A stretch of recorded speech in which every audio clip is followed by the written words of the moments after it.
สวัสดีนะครับวันนี้มาทำอะไรที่แปลกไปจากเดิมของ Channel นี้นะครับก็คือวันนี้จะมารีวิวรองเท้ากันนะครับปกติ Channel นี้จะลงคลิปเป็นคลิป cover base หรือว่าคลิปเป็นต่างๆนะครับมีกิจกรรมหลายอย่างแต่ว่าหลายๆปีที่ผ่านมาผมเองก็มีกิจกรรมที่เพิ่มขึ้นมาเหมือนกันอย่างก็คือเรื่องการออกกำลังกายทีนี้ก็มีรองเท้าตอนนี้อยู่ประมาณหนึ่งก็เลยเดี๋ยวจะเอามารีวิวเหมือนกันอย่างวันนี้ที่เลือกตัวนี้มาก่อนเนี่ยเพราะว่า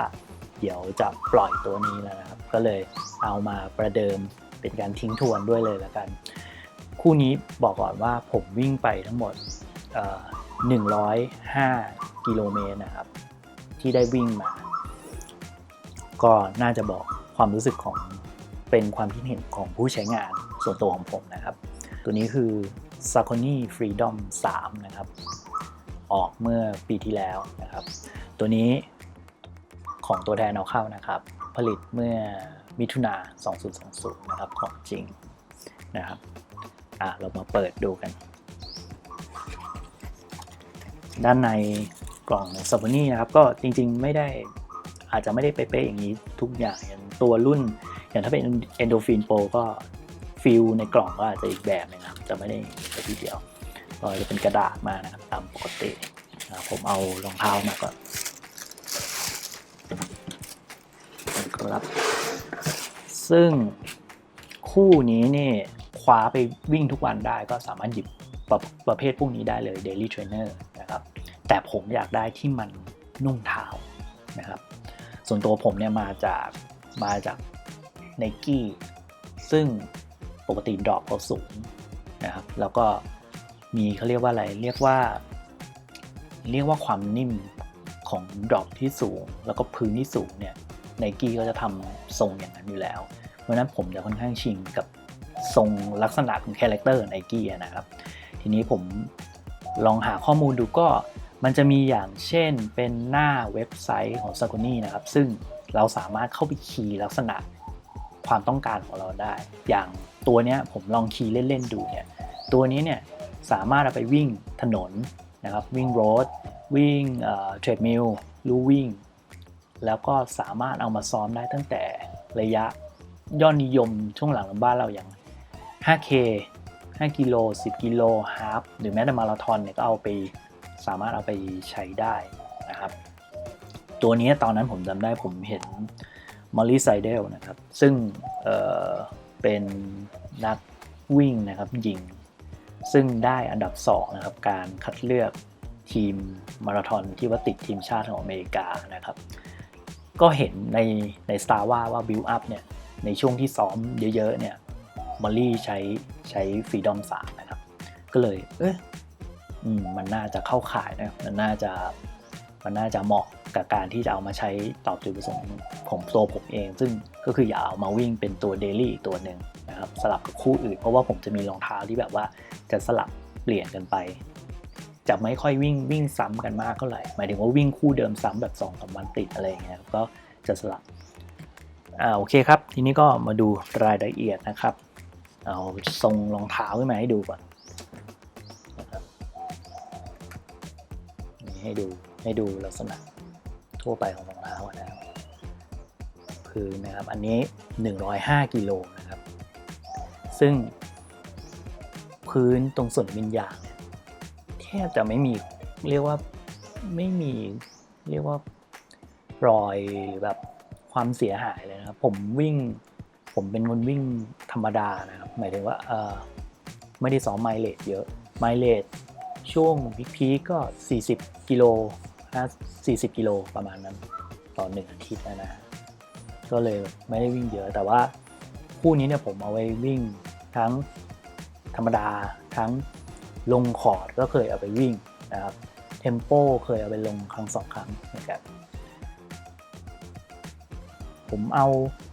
รายละเอียดบางส่วนมาจากเว็บไซต์ของ Saucony นะครับก็จะเอามาประกอบการรีวิวก็ตัวโฟมนะครับเป็น Power Run Plus นะฮะซึ่งก็เขาทาง Saucony เคลมว่าเบากว่ารุ่นก่อนหน้า 25% ไม่ใช่ครับ28ครับขออภัย 28% ก็ ถือว่าโดยตัวรองเท้านี่ถือว่าเบานะครับเบามากๆหมายถึงว่าน้ำหนักของผู้ชายนะครับในเบอร์มาตรฐานอยู่ที่239 กรัมถ้าเป็นผู้หญิงอยู่ที่222 กรัมนะครับ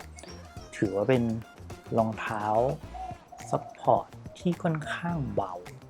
นะครับเบาส่วนที่2คืออันนี้เป็นเอกลักษณ์เป็นคาแรคเตอร์อย่างหนึ่งของซา c นี่ดีกว่าว่าซา c นี่จะทำรองเท้าที่ดรอปต่ำออกมาค่อนข้างเยอะอย่างรุ่นขึ้นชื่อเขาก็อย่างคินวาร่านะครับคินวาร่าเองก็เป็นดรอป4นะครับฟรีดอม3นี่ก็เป็นดรอป4เหมือนกันนะครับรวมถึงแม้แต่ในซีรีส์ Endorphin เองในส่วนของชิปซึ่งเป็นตัวที่ซัพพอร์ตซึ่งจริงๆตอนนี้ผมรู้สึกว่าชิปเนี่ยซัพพอร์ตมากกว่าฟรีดอมไปแล้วนะชิปเนี่ยเองก็ดรอป4เหมือนกันแต่ว่าพื้นเขาเนี่ยตรงที่เป็นส่วนพื้นเนี่ย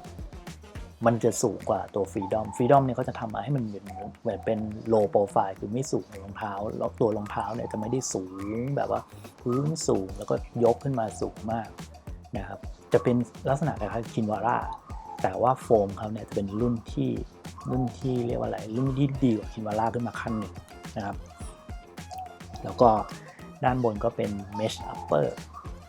นะครับ mesh upper ส่วนเรื่อง drop เมื่อกี้บอกว่า4มิลใช่ไหมครับ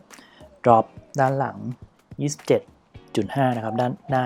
23.5 4มิลต่อไปนี้จะเป็นความเห็นของผมคือความเห็นของท่านอื่นอาจจะแตกต่างกันไปนะครับส่วนตัวผมข้อดีนะครับข้อ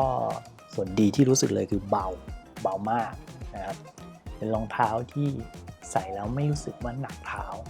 นะครับเวลาเอาไปวิ่งค่อนข้างที่จะดีเลยนะครับเบาโทบ็อกซ์ตรงส่วนนี้กว้างถ้าท่านใดมี Endorphin Pro นะครับเวลาที่ใส่ตรงไซส์ Endorphin Pro เนี่ยผมใส่เบอร์ผมใส่ไซส์11เวลาผมใส่ Endorphin Pro ไซส์11เนี่ยโทบ็อกเนี่ยมันจะถ้าเทียบกับ Freedom นะครับโทบ็อกของ Endorphin Pro เนี่ยจะแคบมันนิดนึงแล้วไม่กว้างผมมาซื้อ Endorphin Pro ก่อน Freedom นะครับซึ่ง Freedom เองเนี่ยผมซื้อตรงไซส์เหมือนกันคือเบอร์11พอมาใส่ Freedom เบอร์11ตรงๆเหมือนกันผมรู้สึกว่าตรงนี้กว้างมากกว้างจนเป็นปัญหาอยู่ช่วงหนึ่งเหมือนกันว่าแบบเฮ้ยมันจะรู้สึกเหมือนด้านหน้ามันหลวมๆไปหน่อยอะไรอย่างเงี้ยวิธีแก้ของผมนะครับคือผมใส่ถุงเท้าให้หนาขึ้นซึ่งช่วยได้ดีนะครับดีมากๆในระดับหนึ่งมันกระชับมากขึ้นมันกำลังแน่นกำลังดีมากขึ้นพอใส่ถุงเท้าที่มันหนาขึ้นไม่ใช่ถุงเท้าบางนะครับก็เลยอันนั้นเป็นวิธีแก้ปัญหาของผมนะครับส่วนถ้าให้ผมแนะนำมีโอกาสไปที่หน้าร้านขอลองเบอร์ตรงไซส์ก่อนนะครับอย่างผมเบอร์11ถ้าเขามี 10.5 ขอลอง 10.5 ด้วยแล้วก็เทียบกันแต่ถ้าเอาชัวร์ๆพกถุงเท้าที่ใส่เป็นประจำไปด้วยถุงเท้าคู่ที่เราชอบนะครับนั่นน่าจะเป็นทางออกที่ดีสำหรับท่านที่สนใจอยากจะลองใส่นะครับต่อไปก็คือพื้นอย่างที่บอกพื้นตรงส่วนยางเนี่ยครับทนมากนี่ผมวิ่งมา105 กิโลนะครับเรียกว่าแบบเหลือๆมากครับยังแบบสบายๆอยู่เลยฮะแบบไม่เข้าเลยไม่มีรอยขีดข่วนอะไรเลยข้อดีอย่างก็คือใช้ด้วยความที่มันเป็นรองเท้าที่มันโลโปรไฟล์มันไม่มีซัพพอร์ตเยอะคือมันซัพพอร์ตนะแต่มันเป็นซัพพอร์ตแบบดรอปต่ำมันทำให้เราได้ฝึกใช้กล้ามเนื้อของขาข้อเท้าส่วนต่างๆซึ่งเราไม่ค่อยได้ใช้ในเวลาที่เราใช้รองเท้าที่เป็นดรอปสูงขึ้นเราก็จะได้ฝึกตรงนั้นส่วนข้อพิจารณานะครับสำหรับท่านฝากไว้สำหรับท่านที่สนใจตัว Freedom นะครับก็คือ 1. ตัวเนี้ยเขาเคลมว่ามันเป็นรองเท้าที่สำหรับซัพพอร์ตใช่ไหมครับโฟมเนี่ยนิ่มซึ่งผมก็ยอมรับว่ามันนิ่มนะแต่คาแรคเตอร์อย่างหนึ่งของรองเท้าคู่นี้ก็คือมันสะท้านเท้าพอสมควรนะครับถ้า ไปดูรีวิวของฝรั่งก็เขาจะใช้คำว่า ground contact ก็คือเวลาวิ่งปุ๊บเราจะรู้สึกมันสะท้านเลยด้วยความที่มันโอเคมันอาจจะอัดโฟมมาให้เราก็จริงแต่ว่าด้วยความที่มันไม่ได้หนาแล้วดรอปมันต่ำผมมีความรู้สึกว่ามันสะท้านเท้ามากสำหรับผมนะครับซึ่งนี่เป็นเหตุผลหนึ่งเลยที่ทำไมผมถึงอยากปล่อยตัวนี้ผมเคยอ่านเจออันนี้อีกข้อนึงครับผมเคยอ่านเจอว่ามีคนพูดว่าเรื่องของพื้นตรงส่วนยางเนี่ยซาคอนี่เองเนี่ยก็มีคนพูดถึงหลายคนในส่วนของความลื่นในช่วงหน้าฝนที่ผ่านมานะมีคนเอาโปรไปวิ่งมีคนเอาสปีดไปวิ่งแล้วรู้สึกว่าลื่นนะครับตรงส่วนยางแม้กระทั่งตัวชิปเองก็เถอะก็พอกันมีปัญหาเหมือนกันตัวเนี้ยผมเคยเอาไปวิ่งหน้าฝนในช่วงหน้าฝนนะครับช่วงวิ่งคอร์ดอะไรเงี้ยเอาไปวิ่งแต่ที่ผมเจอเนี่ยผมไม่รู้สึกว่ามันลื่นนะผมรู้สึกว่ามันเกาะดีใช้ได้เลยเพราะฉะนั้นหัวข้อเนี่ยค่อนข้างผมว่าแล้วแต่บุคคลด้วยนะเพราะว่าที่ผมเจอผมไม่เคยเจอว่าคู่นี้ลื่นเวลาในช่วงหน้าฝนนะครับในพื้นลักษณะลื่นซึ่งถ้าอย่างคู่อย่างนี้ผมมีอย่างที่ผมพูดได้เลยคือเ e ก a ซัสไนกี้นะครับไนกี้เ e ก a ซัส37อันนั้นเนี่ยพื้นลื่นแน่นอนลื่นมากๆเพราะว่าเคยเอาไปลงเทมโปครับในช่วงหน้าฝนที่ผ่านมาแล้วมันฝนพื้นมันเปียกๆโอ้โหลื่นแบบไม่ไหวเลยวันนั้นนะฮะเพราะฉะนั้นอันเนี้ยก็อาจจะเป็นส่วนหนึ่งที่ต้องพิจารณานะครับในเรื่องของความลื่นแล้วก็ถามว่าสุดท้ายสำหรับผู้ที่ซื้อผู้ที่สนใจนะครับตัวนี้ถามว่าเหมาะกับใครผมมีความรู้สึกว่าเหมาะสำหรับคนที่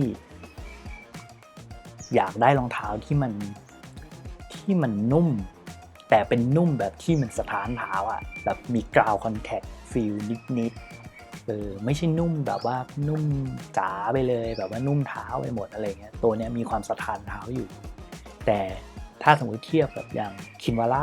11ตัวเนี้ยก็ยังซัพพอร์ตมากกว่านะครับแล้วก็อีกเหตุผลหนึ่งที่ผมคิดว่าปล่อยไปได้ก็เพราะว่าผมเนี่ยไม่ค่อยได้วิ่งพวกลู่เท่าไหร่ลู่แบบลู่400นะครับลู่สนามวิ่งที่เป็นลู่ยางผมคิดว่า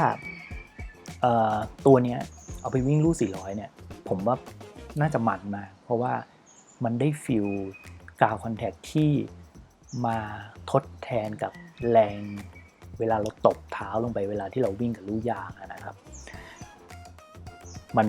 มันจะออกมากำลังพอดีเวลาที่เอาไปวิ่งลู่ยางครับคู่เนี้ยผมว่าเอาไปวิ่งลู่ยางวิ่งคอร์ดวิ่งเทมโปอะไรเงี้ยผมว่าสนุกอันนี้สนุกแน่นอนนะครับแล้วก็สำหรับใครที่อยากจะฝึกกล้ามเนื้อความแข็งแรงของโปรไฟล์ที่มันไม่สูงมากนะครับต่ำๆนี่ก็สามารถใช้ได้เลยตัวนี้น่าสนใจเหมือนกันตัวนี้ณปัจจุบันนะครับเลฟรันเนอร์นะครับตัวแทนสีนี้นะสีนี้ตอนนี้ลดเหลืออยู่ 4,100 นะครับแล้วก็มันจะมีสีที่ออกมาหลังๆแต่พวกนั้นยังราคาไม่ลงก็อาจจะรอช่วงเวลาถ้าสมมุติใครสนใจจริงๆนะครับก็อาจจะรอช่วงนั้นก็ได้แล้วก็ค่อยจับมาลองแล้วหรือถ้ามีโอกาสก็ไปลองหน้าร้านก่อนจะได้ชัวร์เรื่องใส่เพราะว่าตัวนี้อย่างที่บอกว่าโทบ็อกเนี่ยค่อนข้างกว้างนิดนึงนะครับโอเควันนี้ก็คลิปแรกนะครับไม่มีอะไรมากก็เรียกว่ามาพูดคุยกันเปิดแล้วก็เดี๋ยวตัวนี้ก็คงจะปล่อยคลิปนี้ก็อาจจะเป็นเอาไว้ให้ประกอบการตัดสินใจด้วยเลยนะฮะให้เห็นสภาพกันไปด้วยเลยนะครับโอเคครับยังไงเจอกันในคลิปต่อไปนะครับสวัสดีครับ